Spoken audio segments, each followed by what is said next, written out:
محبت، پیار، ہمدردی، یہ سب خوشحالی کے جلوے ہیں، ورنہ مصیبت کی گھڑی میں سب سہارے ٹوٹ جاتے ہیں۔ اور عائشہ بھائی آپ کی محبتوں کو سلام کہ دل کسی کا بھی ہو اے دوست شیشے جیسا ہوتا ہے، مگر پتھر پہ گرنے سے یہ شیشے ٹوٹ جاتے ہیں۔ ہوا ہو تیز تو شاخوں سے پتے ٹوٹ جاتے ہیں۔ میرے جو دوست کھڑے ہیں ان سے میں گزارش کروں گا، ماشاءاللہ آپ کی محبتوں کو سلام۔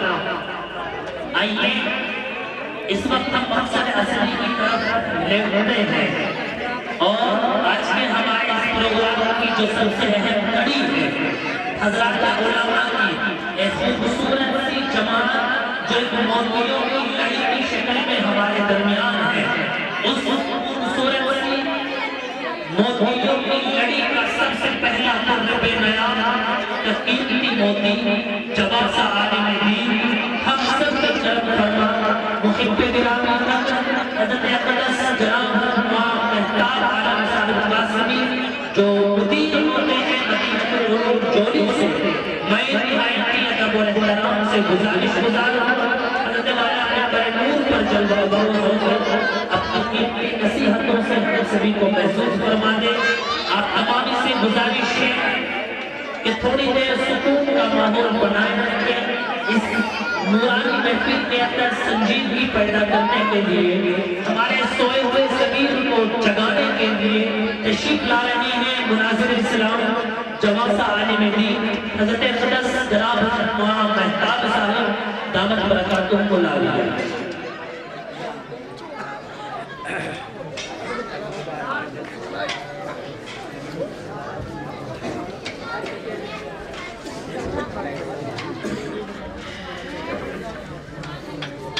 بسم اللہ الرحمن الرحیم،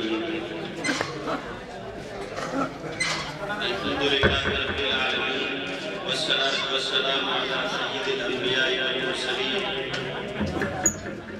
وعلی آلہ وآلِ بیتہ اجمعین، اما بعد۔ اعوذ باللہ من الشیطان الرجیم، بسم اللہ الرحمن الرحیم، والذین جاءوا من بعدهم یقولون ربنا اغفر لنا ولإخواننا الذين سبقونا بالإيمان ولا تجعل في قلوبنا غلا للذين آمنوا ربنا إنك رؤوف رحيم، صدق الله العظيم۔ وقال النبي صلى الله عليه وسلم المرء مع من أحب، أو كما قال عليه الصلاة والتسليم۔ لوٹ آئے جتنے فرزانے گئے، لوٹ آئے جتنے فرزانے گئے، تاب منزل صرف دیوانے گئے، اور مستند رستے وہی مانے گئے، اور مستند رستے وہی مانے گئے جن سے ہو کر تیرے دیوانے گئے۔